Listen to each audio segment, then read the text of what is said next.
we got to mix the mission statement with the idea that everything is relevant. Our stand-up is relevant. Living in New York is relevant because it's all how to deal with day-to-day life. Yeah. Is that generally it? Yeah. And how the littlest things in the world ruin your whole outlook on life just because of one day when it's really not that big of a deal, but we've got to find a way to deal with our fucking anger, basically. Yeah.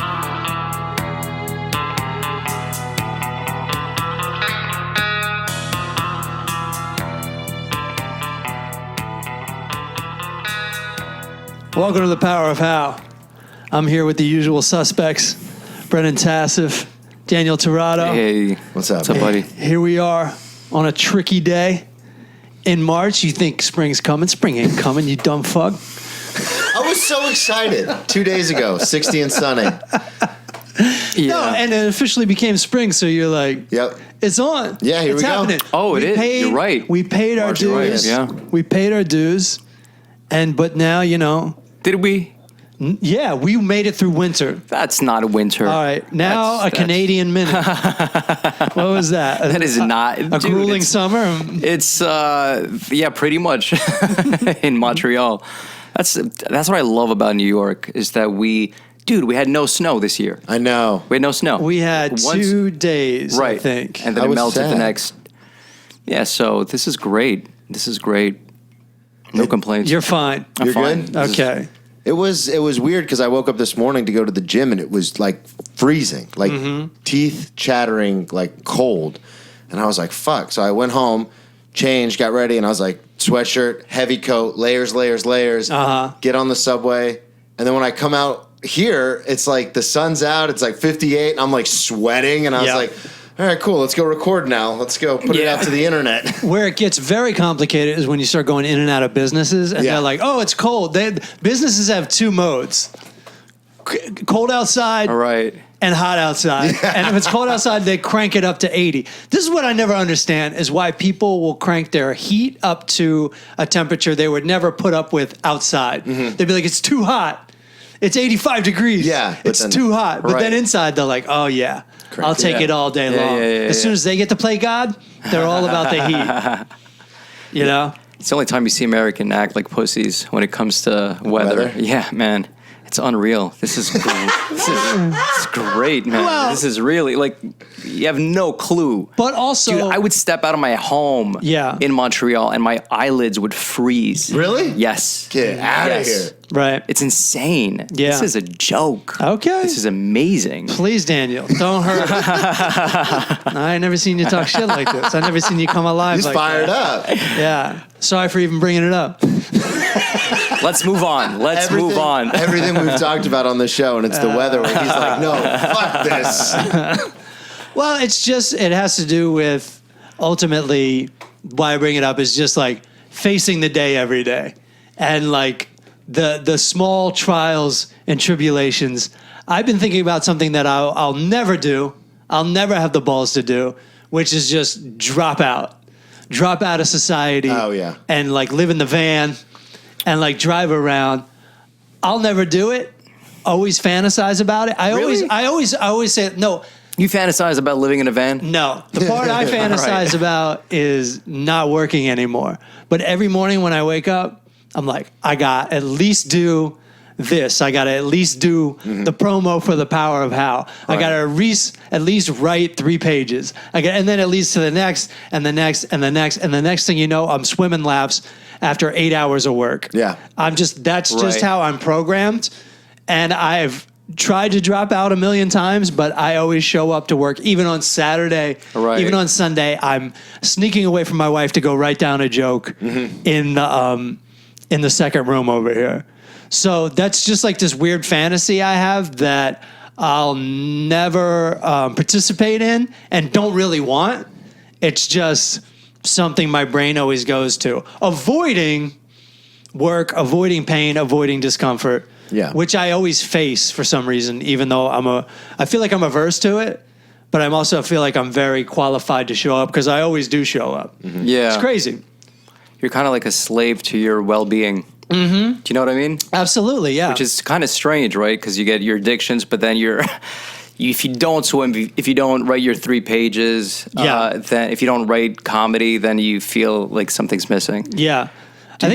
Go ahead. Well, I think the problem is like it doesn't. We've gotten conditioned so that things pay off immediately. Again, I know we always go back to social media on this, so we won't dwell on it. But you feel like you should get the payday every day that you work. You feel like it should be payday. Yep. When traditionally it's been every 2 weeks, financially speaking. This idea, it's something I've been obsessed with even before getting sober and everything. And I want to know if you two believe in this idea or if you think it's just like rubbish. What's that? But this idea of being addicted to chaos. Yeah. Because just growing up in a household where it was, there was, it was a great childhood. Like I have friends that have had it way worse than me, but it was like, we're Eastern European. There was a lot of yelling and fighting and stuff, and that's just how we were raised.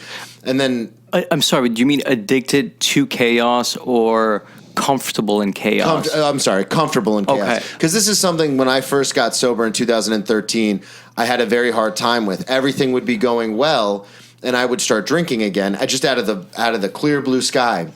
And after it happened 3 or 4 times, my sponsor sat me down and we talked about it, and I went to therapy and talked about it. And the therapist said something that was very eye-opening. She said, your whole life has been chaotic. Mm-hmm. Even the job you chose as a server, football, growing up in a family after the divorce where there's fighting and there's politics and all. She was like, your entire life has been chaotic. So when things settle, you get so uncomfortable that you have to smash it with a hammer and be like, no, I don't like this.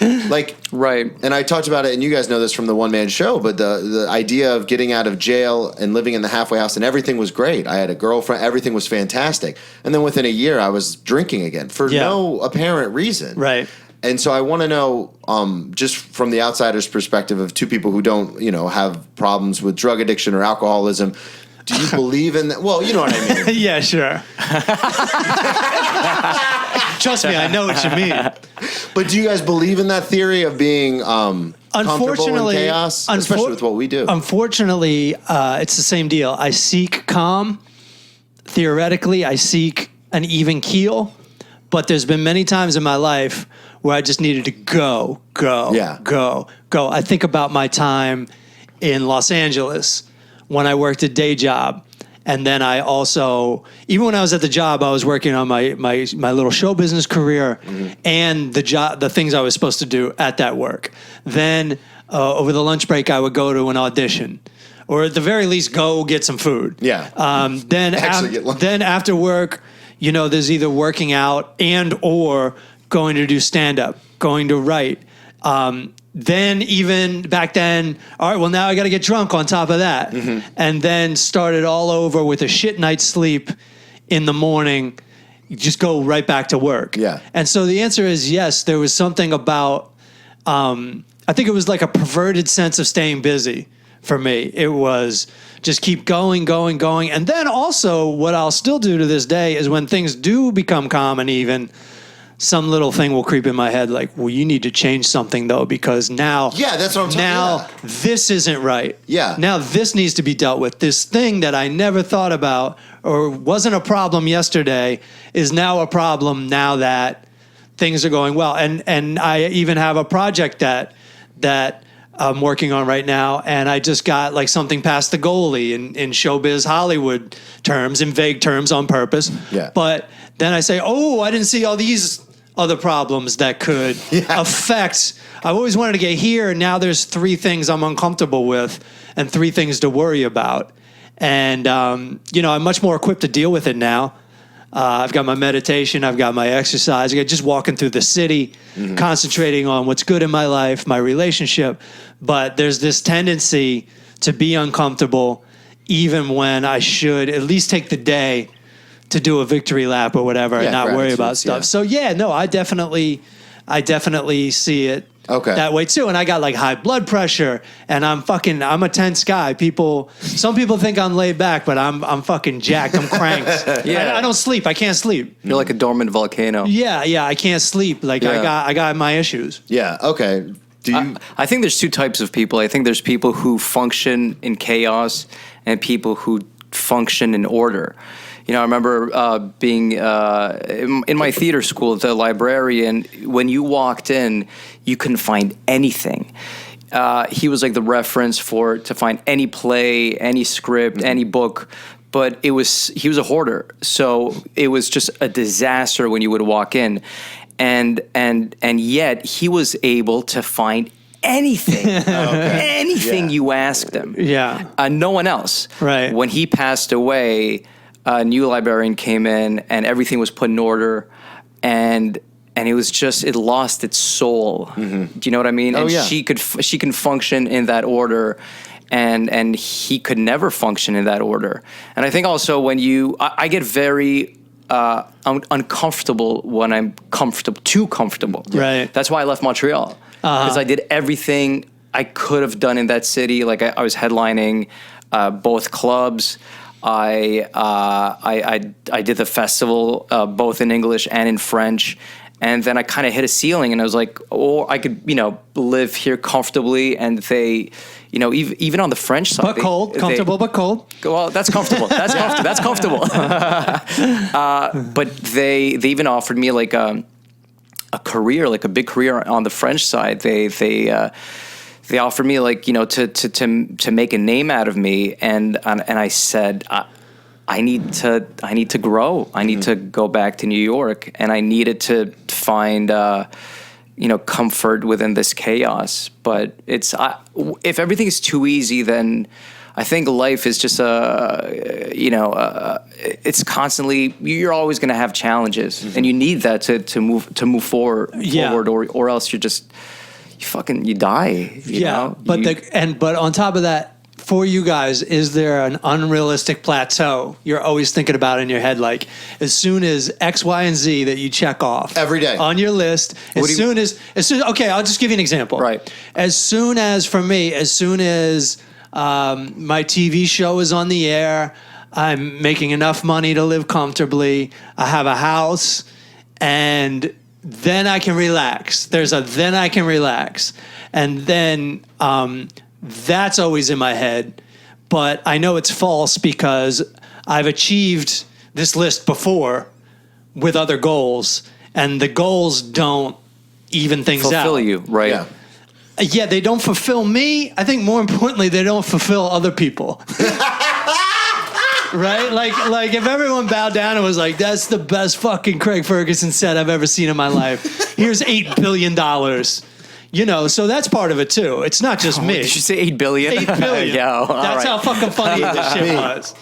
This is like the fantasy of it all, but it's just like, I don't think you can ever really get there. No, of course not. Yeah. No. Of course not. And there's always something, it might be your health, there's something you're not factoring in. I think always. I don't think it's a question of relaxing, but I think you could take a break. Mm-hmm. You could take a break. Well, we've talked about that before, taking time, even having fun while you're doing the dishes, just mentally taking a break from the insanity.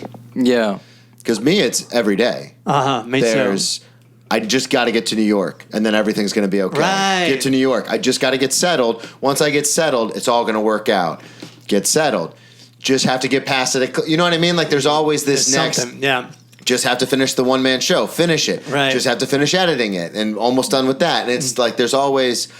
Once Savannah and I broke up, just got to get in. Once I get into my place. That was a big one. Just got to get out of this apartment. Once I get into my place, everything's going to be fine. Got into my place, and then it was, like you said, these little things you don't know. Well, I just have to get shelving. Once I get shelving and I can put everything away, it'll relax. There's also the daily maintenance you have to do that can never go away. Yeah. Right? Like you're into exercise. I don't know. You're into music. There's things you've got to do. Hey, thank you. I'm also into exercising, but you're into music. Look at those fingers. They are ripped. Those fingers are ripped. I was just looking at you like, this is a guy that doesn't need to work out.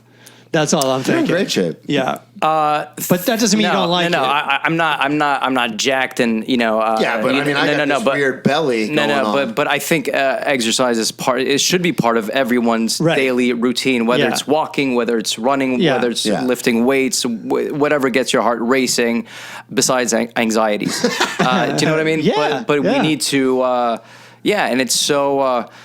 I don't know. You know what it is? I think we are just so everything is okay, man. Yeah. Everything I is know. okay. Everything This is what okay. This is where I'm trying to get. No, but everything is okay. Yeah.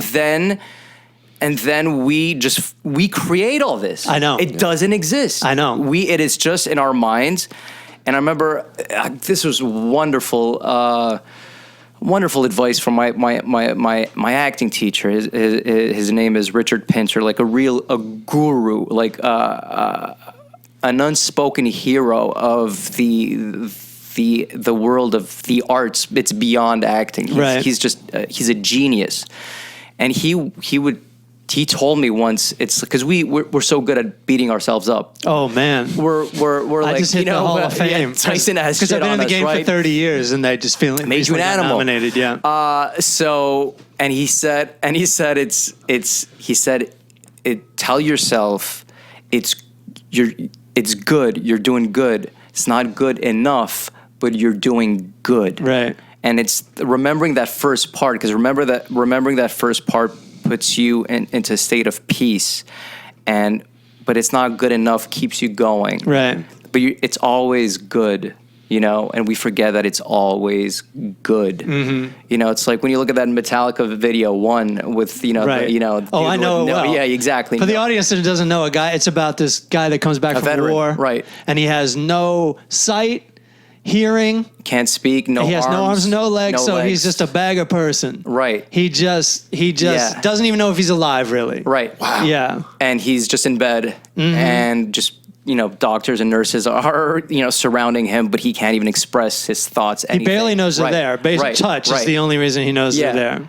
And, when you look at that, dude, sure, we're pretty good. Yeah, I don't mind moving my car for an hour and a half. Right. As long as I get to see and hear it. It's just kind of weird that it's kind of weird that we need to see someone else's misfortune to feel good about ourselves. I know. Do you know what I mean? No, it's kind of terrible. But it's a good reminder. But that's what screws us too, is comparison. Mm-hmm. So we look at somebody worse, right. we feel good. We look at somebody that's where we theoretically want to be, right. And we go, I feel bad.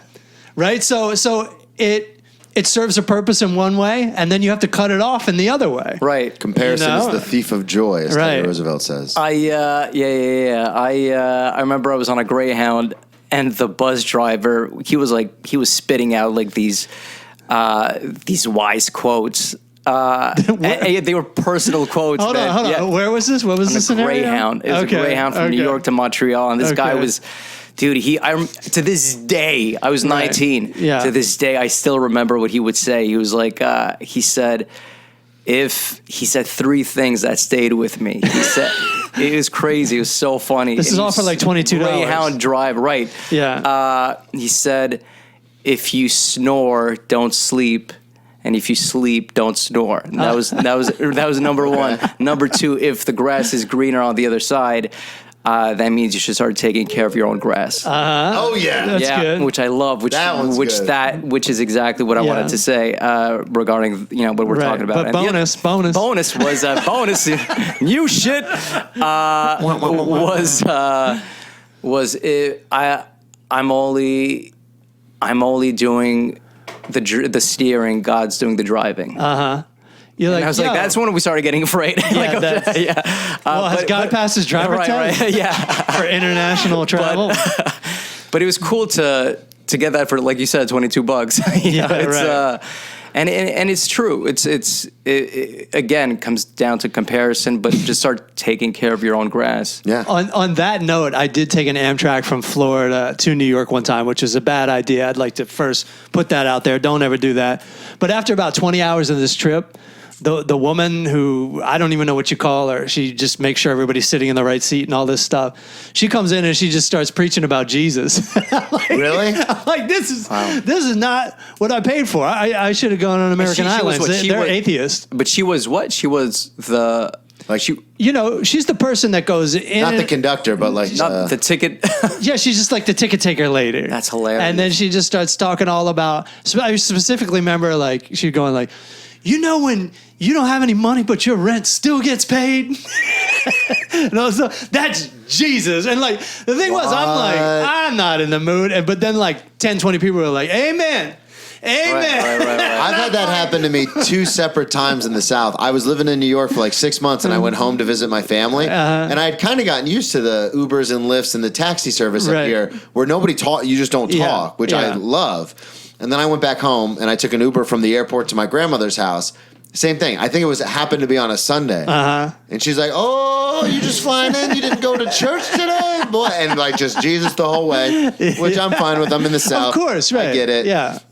And then this is even better. I was on one of the times I was on probation. I'm sitting there waiting to go in front of my probation officer, and this guy comes in and just starts literally preaching from the Bible. Like, I used to be where you guys were. Now I'm free thanks to Jesus. And like going, and we're all convicts. We're all looking at each other like, the fuck is like, get out of here. And everyone in the probation office knew him because he, was in trouble for a long time and then gave his life up to Jesus and was now preaching the good word. But it was one of those almost like snake oil, like came in like a suit that looked fancy, but you could tell wasn't fancy. Right. And like the fake jewelry and stuff. And he's like, I'm here to tell you. Like, just like the movies. And you're like, what's happening here? No, I love a New York Uber driver who's just on his headphone talking to whoever, because any other town in this country, you get in that car and it's time to talk fucking politics, religion, and then also you get to hear about what the Uber driver actually does for a living. On top of that, I got in a cab. I thought I was going to beat the system when I was in Austin. And this guy I'm in there. And first of all, like the rules for taxi cabs in New York City are amazing.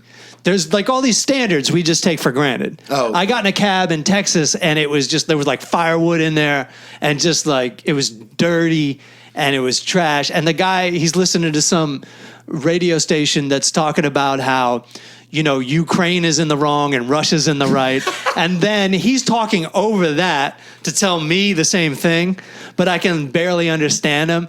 And I just fucking checked out after a while. Like, dude, I'm not arguing with you about this. I don't do politics because, first of all, I don't agree with a lot of people, which is very uncomfortable for me. And also, everybody gets their information from different places now. So I'm just like, I'm not even fucking with you. I just want to ride to the hotel. And I was so angry at this dude, and I still tipped him 20%. Because that's me. I'm the opposite. I love talking. Yeah. I love talking to them. Well, we talked about it before. I should have put you on speakerphone. You could have handled this guy for me. Well, and that's the weird thing, especially with politics and religion is politics more, because I studied political science in college, is there's multiple ways to get to the same answer, and everyone thinks that they're absolutely 100% right.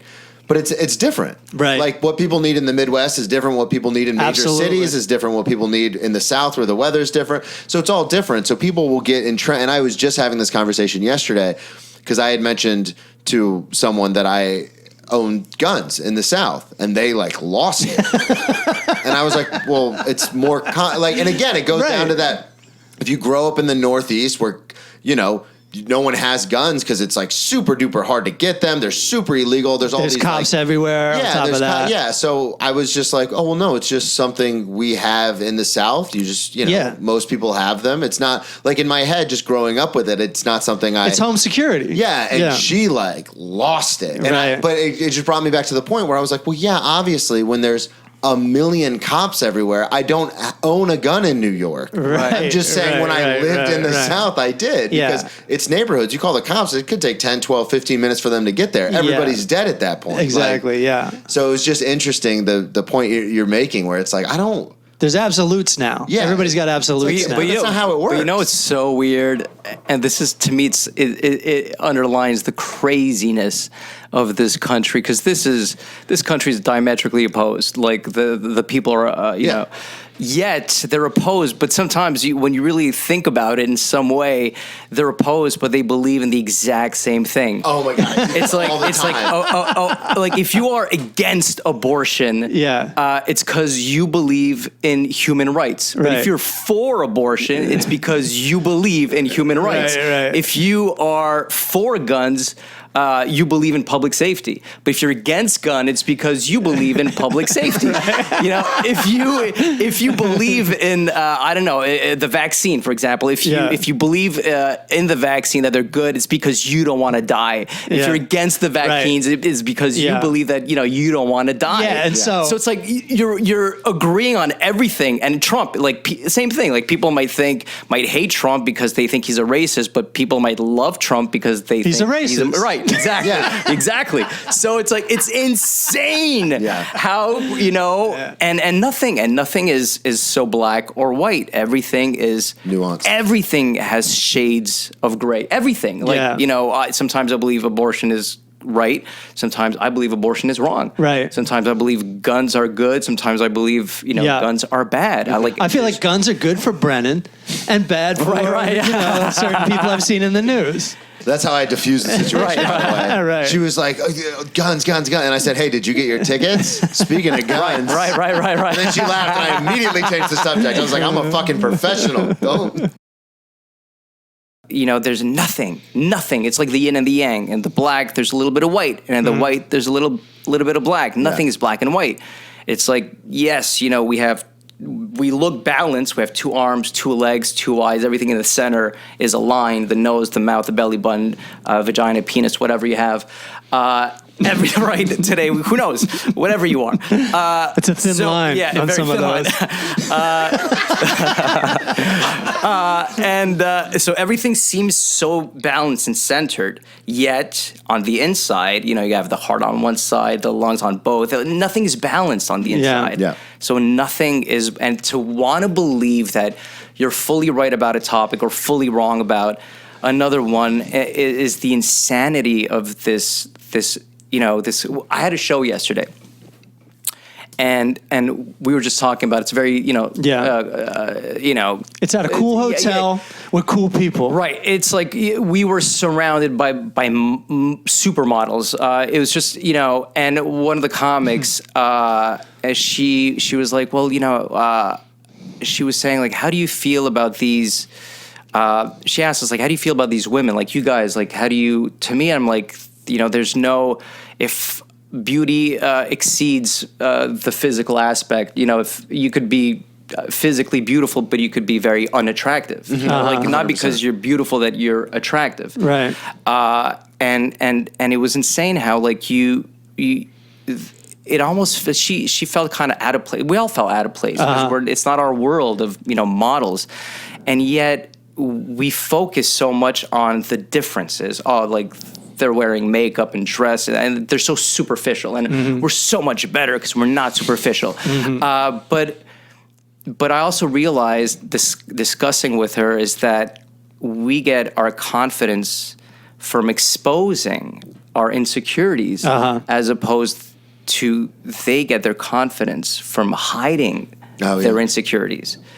But we're the fucking same. We are the same. We both have insecurities. This is a good rap. I wish I was single. I'd be taking this to the show next week. Oh, right. We're the same. No, but we are. right. But we mind if I borrow that? But we really are, and we keep focusing on our differences.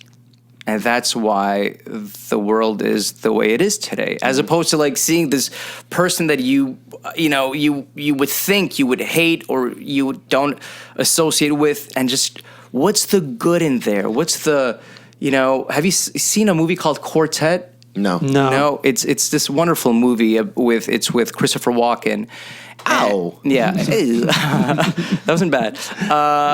And there's this great, I'm sorry if I'm talking too much. No. I'm listen, going on a man, rant, this is like, why you got the job. You're in the fucking zone right now. Give me some money. I want to get paid for this. And by the way, I was just trying to say, I know you play music. I didn't know you worked out, but keep going. You're still, dude. I dropped that. I knew you were gonna let it go. I dropped that half an hour ago. But this is what I've known started that for a long time. I was like, I know he's sitting on it. I'm just asking you here, how many pull-ups can you guys do? Not as many as you.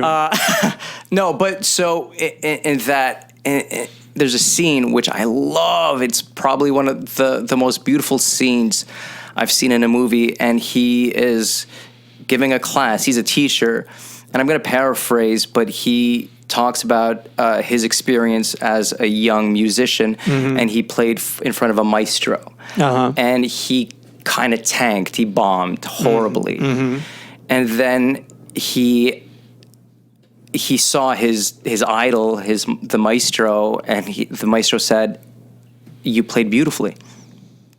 And then he was so pissed. He was like, "Oh man, my idol is so full of shit. My hero is so full of shit. I tanked. That was like the worst recital ever. And yet this guy's telling me how beautifully I played."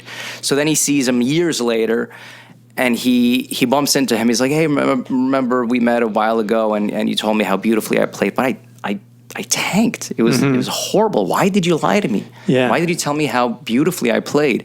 And he said, "See, because you're focusing on all the wrong notes. And I was just focused on all the right notes that you hit." Yeah. And it's like, Yeah. Dude, it's like if we just I wish my credit card company treated me that way. Think about all the good dollars you paid. Yeah. It's like, Chase, thank you for being the best part of Chase. I was like, $11 is the best part of Chase? Are you kidding me? No, but it's that message that to just see the good in the awful and to find that, because we all have good. Right. But if we just focus on our differences and what we hate about each other, then we never see beyond. Again, I'm going to reference another movie, but Patch Adams. You remember that scene where he's like, "How many fingers do you see?" He's holding up 4 fingers, and then he says 4. It's like wrong answer, and then he says, "Look again," and then he's like, Robin Williams is playing Patch Adams, like, "Well, he says, look beyond the fingers." Yeah. And when he looks beyond the fingers, he kind of sees like 8 fingers. He's like, "I see 8." He's like, "That's a good answer. That's a better answer. It can be whatever, but don't focus on just the surface of what you see and go beyond the surface." Yeah. And I was like, it's like we are. It's like we need those lenses. Right. We can't see anything. If you survive this hospital, I want you to be really bad at math. right. That's the message. No, this applies to, we never think about, you go, like, for instance, I'll just give an example. I'm famous, just within myself, for going to a party, having a good time, saying one stupid thing, coming back and being like, everybody hates me because I said that stupid thing. Whereas I said 80 funny things, 80 interesting things. Right. Everybody had a good time talking to me. Nobody's thinking about, sometimes it'll even be like a bad joke that doesn't get a laugh, and I'll be like, they know. I'm exposed. I'm not funny. Why, I just got lucky. Why do you think we only remember the bad? I think it's part of the conditioning of our human existence. I feel like. Do you think it's more prevalent in artists, or do you think it's prevalent in everyone? I think it's in everyone. I think we've all unless you're in that field of, self. Yeah. I think we've all been disciplined by our parents, by school, because you don't get credit in school for all the things you did right that day. If you went to the principal's office, you went to the principal's office that day. Yeah. Even that's a test. it. That eclipses even everything. a test. Wrong. Yeah, but how come you don't? I remember I had a philosophy teacher who would grade us I didn't even think about that. in green. He would use green instead of red, and we're like, "Why are you using green?" And he was like, "Well, it's easier on the eyes." Yeah. And he was the only teacher that would write like, "This was great, this was good, this is well thought out," and he really focused on the positive. Even if you had a shitty grade, he would still point out what you did well, and just visually when you see like a 7 on 20. Because we'd get graded on 20s because it was a French school. So when you see 7 on 20, which is a horrible grade, but it's in green, it's like, I could do green. Right. He's like violence of red. Yeah. For those of you that got 7 out of 20, that's 35%. I know you can't figure that out. Well, and that's the thing. Just in American society, it's a big thing. Especially in sports. And this is what I was going to bring up earlier when we were talking about everyone being so divided. That's why I get so obsessed about sports. It's not even the sport itself. It's the fact that you can walk into a bar and there's people from all different walks of life, rich, poor, black, white, doesn't matter, but they're all rooting for the same team. It's a common interest, and that's why I get and so they're excited. all hating the other team. Exactly. Right. But there's a common... Together. Right. There is a very common saying in sports, which is after a loss, a lot of times at the press conference, they go, well, you learn more from a loss than a win. Yeah. And that goes back to that same mentality of just focus on the failures. Like, why did you fail? And it can drive you insane. Yeah. I think just with that metaphor, I'm realizing why I like skateboarding so much. Because you could win the fucking contest even if you slammed. Yeah. If it's not ice skating. Yeah. Do you know what I mean? Like, as long as you fucking do all the shit, and if you slam doing something really hard, it still kind of counts a certain amount of points, like you're talking about Tony on Hawk. a test. You get graded with a green pen in skateboarding, for sure.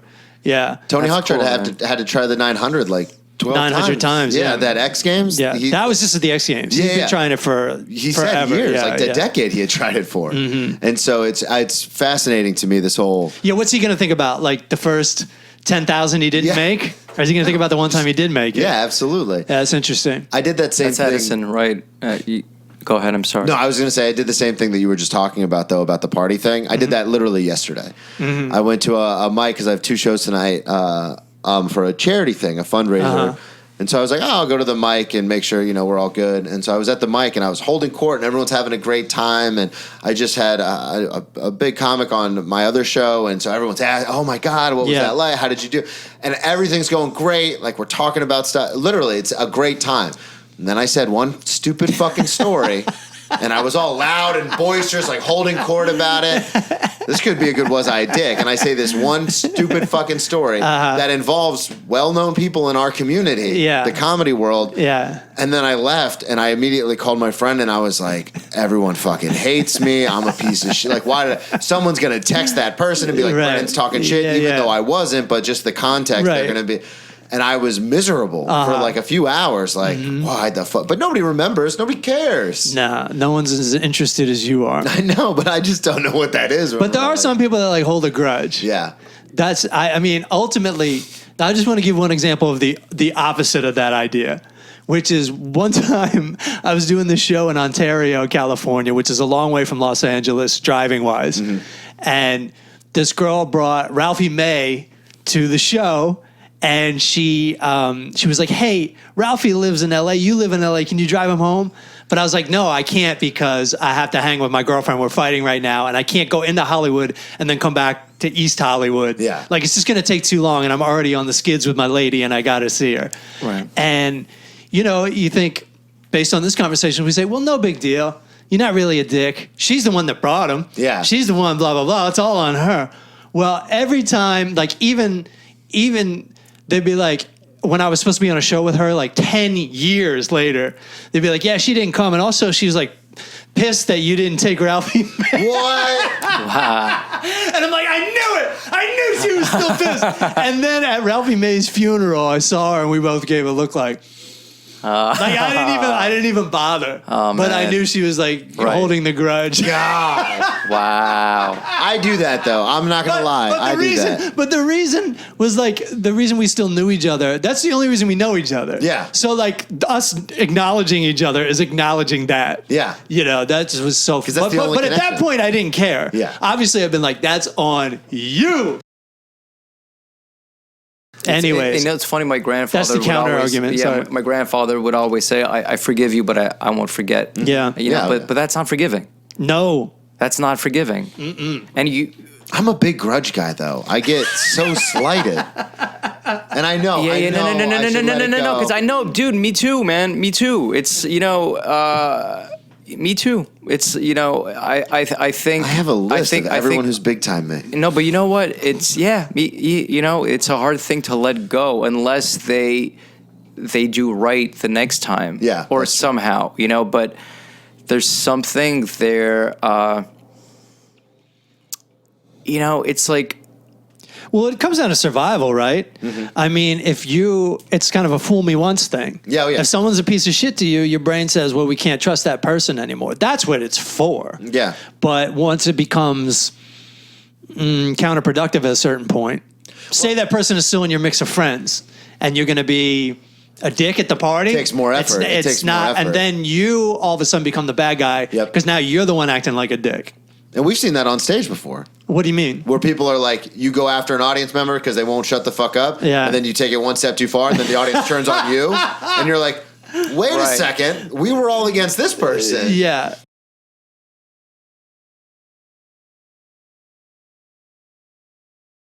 I don't know, because there's certain things where, and I say this all the time, but it's like we don't have a Screen Actors Guild. We don't have like a union. As comics, we have to look out for each other, because I go out of my way to have, like, I don't just check followers and I go, okay, then you can be on my pocket. And like stuff like that. Like I just have people on who have stuff to promote. That's the thing. Mm-hmm. And then like the whole thing I have a meeting about later today was just that I happened to be in a unique position to do this. So I did it.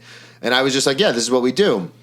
So I think it's an expectation thing for me is when I reach out to other people and then they're like, actually, I can't. I'm just kind of like, well, wait a second. Like if I had an opportunity to help anyone else, I would. Like why won't? But that's just not how everyone's wired. So again, it goes back to my expectations of others. And I have had it where people have been like, oh, no, I can't, but next time. And in my head, I immediately go, yeah, you're just trying to give me the brush off. And then a couple months later, they go, hey, I'm freed up. Like, let's do that. And I'm like, oh, you're a good egg, man. Let's go. It gets difficult in this world of, we've talked about this before, how we all do so much work for free. Yeah. It gets harder to divvy up, like, okay, am I going to work for free over at X Drinking Buddy, or am I going to do it over at the Power of How? Like, how am I going to divide up my time? And it can get easy to take it personally. But we're all just like turned around in this business. You wake up. I don't know about you guys. I make a list of things I'm going to do, and I'm lucky if I get to it based on what comes up. Well, I get stuck on the first thing on the list, blah, blah, blah. You know, it's just like, that would be setting myself up for disappointment if I make a list. You don't make a list. It's like, tell me about a non-list life, in all sincerity. Because for me, I feel like it helps me, and I know my dad does it too. And I have this fear, and it's probably an irrational fear because I'm so focused on what I want to do that I never forget what to do. In fact, a lot of times my reminders on my phone will come up and it'll be like, move car. And like, I'll be on my way to moving the car. Yeah. Like, I'm so much better than this calendar on my phone. Yeah, so you're not a procrastinator at all? No. It feels like it because... I procrastinate. Okay. I procrastinate sometimes. Yeah. I don't know why. Procrastination is really messed up because you get that, it's like that instant gratification, but you will inevitably feel anxious and stressed and fearful and disorganized and disappointed just so you can have that little window of comfort. And then you know that, and then you go back to that same way of doing things, and it's like, not now. Right. I deserve a break. Yeah. And then tension release, as opposed to, that's a beautiful way of living, man, to just do things. And I think a list helps for that. It does help for that. And it's just a different, it's like, it's pick your misery in this life. Like, do I want to have less stress?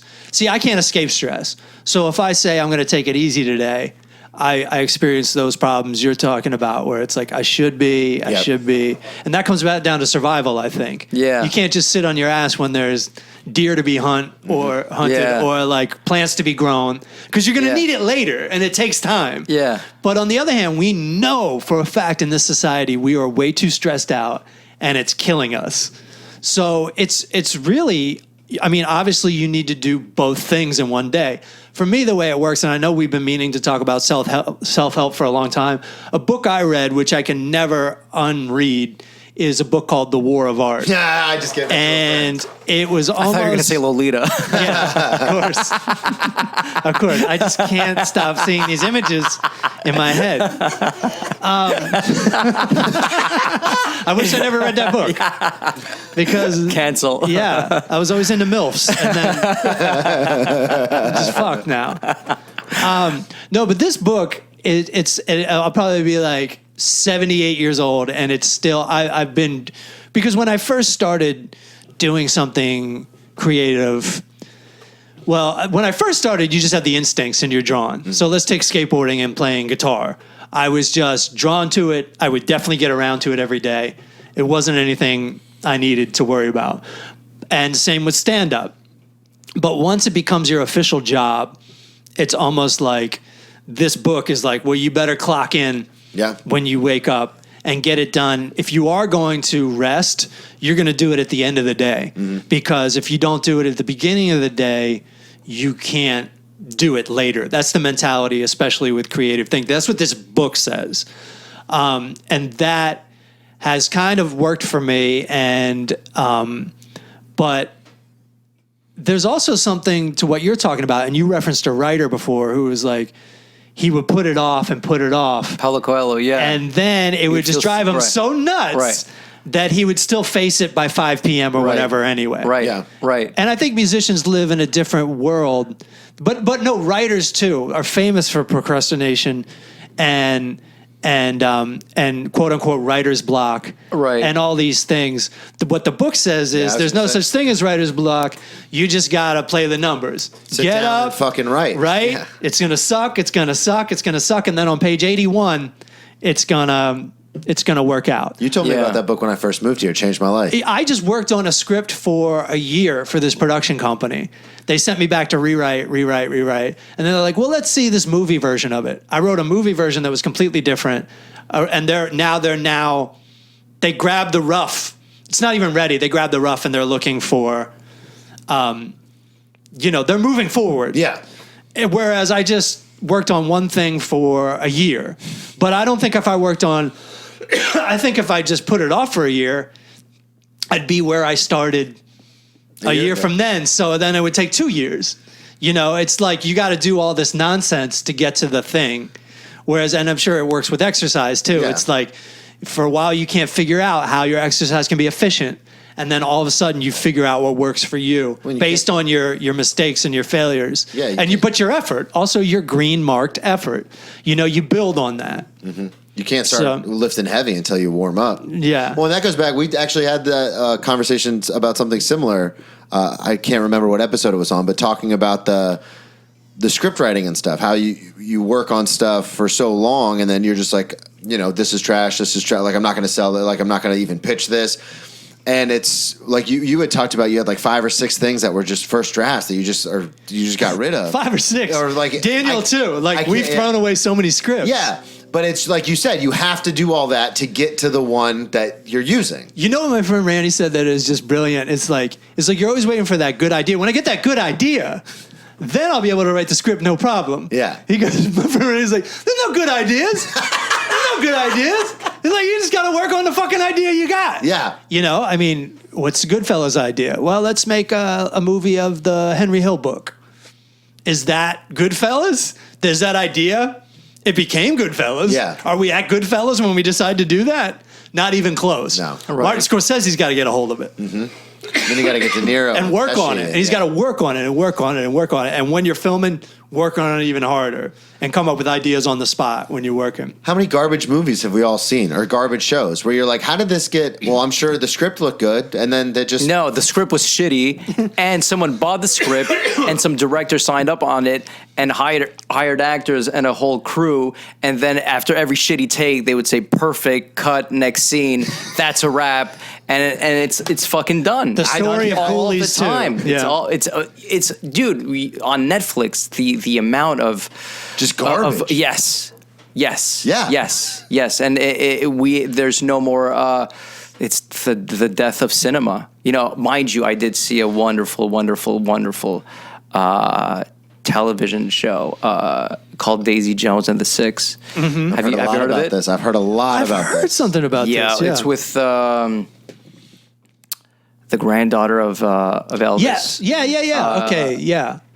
I haven't seen it, but I've heard a lot about just like minor details. Yeah. Nothing about what you're going to tell me right now. No, it's about, musicians. It's about a band that it's fictional. It's a fake documentary about a band that becomes very famous. And it was just beautifully written, beautifully shot, wonderfully acted.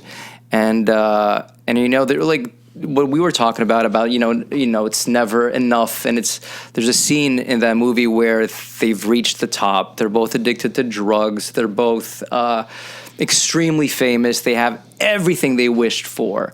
And they're sitting together. They're like, and we're still miserable. There you go. That's what I was talking about at the beginning. Right. Yeah. Right. Full circle. It's like, how can we be here and still be so miserable? Mm-hmm. And it's like such a, real scene. Most people can't handle it. Yeah. Most people cannot handle the fame. Yeah. And they also can't handle the enablers. And it's crazy how we think that's what's going to make us happy. And then once you're there, I wouldn't mind seeing for myself. But you want it. But you want to experience but it. Nobody seems happy, man. Like James Dean, man, 24, died when he was 24. Mm-hmm. His mom, like he is probably the most iconic, him and Marilyn Monroe in terms of, the Hollywood golden age. But also the machine, just getting shoved through the machine. Right, but his mother died when he was 9. His father didn't want to raise him, so he had him stay with his grandparents. He was in the closet. He was a gay man. Well, he was bisexual, but but that was really unaccepted back then. Yeah, it's you don't get green graded for that in the 50s. For all the pussy you got. Everyone's just thinking about that dick.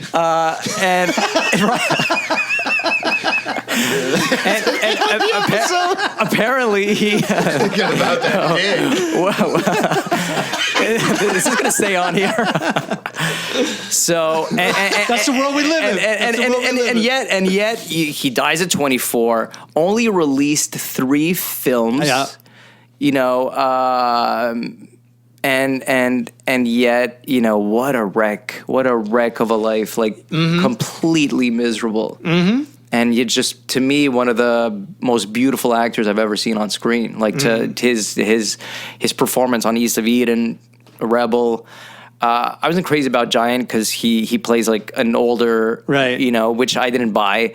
The makeup was horrible back then. Yeah. But East of Eden, man. Just mind blowing. Yeah, I gotta watch that one. I've seen Rebel Without a Cause quite a bit. Mind blowing performance, and so genuine, so real.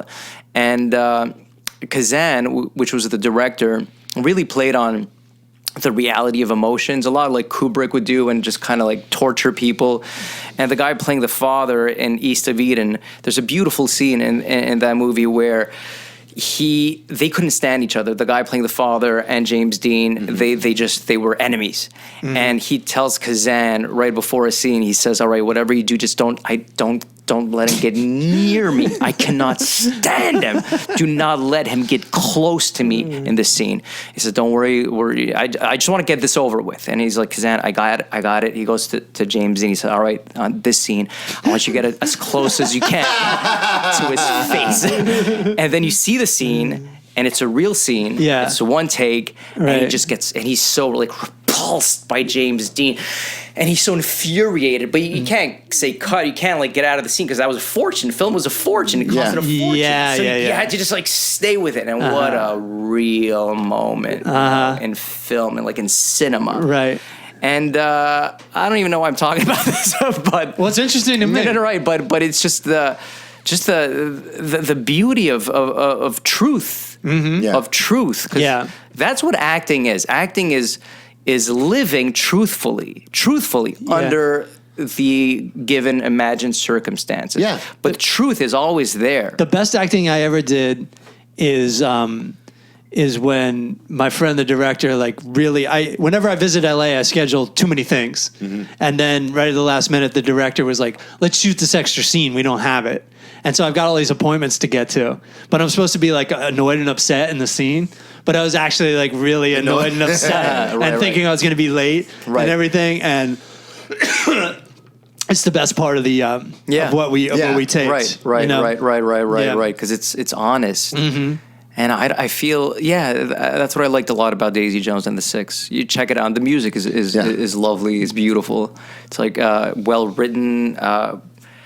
Definitely going to check it out. Yeah, it's fun. It's fun because you forget how they're young, they're in their 20s, and you could do anything in your 20s. Dude, and especially if you're surrounded by fearlessness. people. I remember being in Los Angeles in my 20s, and it was just like everybody was just going for it. Yeah. It was so fun. There's a different frequency Yeah. of energy. Got 8 arrests to prove it. Right. Yeah, you see, like I always imagined my generation wasn't going to turn into adults. For some reason, because we were Generation X and we were against like working, and we were just like, we were kind of like saw through the rules of society, man. And even if you weren't an artist, getting a job was considered selling out back then for some weird reason. And I remember just thinking, but like 10 years later when people started having kids and stuff, I was like, really? Like you guys, we're going to be like our parents? And the answer is yes. Yeah. Like everybody is into getting married. I'm married now. Like everyone's, it happens eventually. And you know what's weird? I think that's when you start becoming more conservative. Yeah, for sure. As soon as you have 100%. kids, is you start seeing life completely differently. But even as an older person, my behavior has become much more conservative. And I just like start getting excited when I know I get to go to bed early. Hell yeah. Or when a party gets canceled. It's like, yeah, That's dude. the best. Fuck yeah, I'm going to watch the Daisy Chain 6. Right. I think that's going to do it for us unless This was anybody a else has blast, anything man. else to talk about. Thanks for Man. watching. Thanks for being here. You guys. Thank It's you. always a pleasure to talk to you guys. And fun. I always feel better after I talk to you guys. And hopefully the audience feels better as well. See ya. Thanks for listening to The Power of How. Music by Daniel Torado. Artwork by Nelson Diaz. Follow us on all the social medias at The Power of How Podcast. Rate, review, and subscribe. And check us out at patreon.com/The Power of How Podcast. Send us some positive vibes in the form of U.S. currency. See you next week, everybody.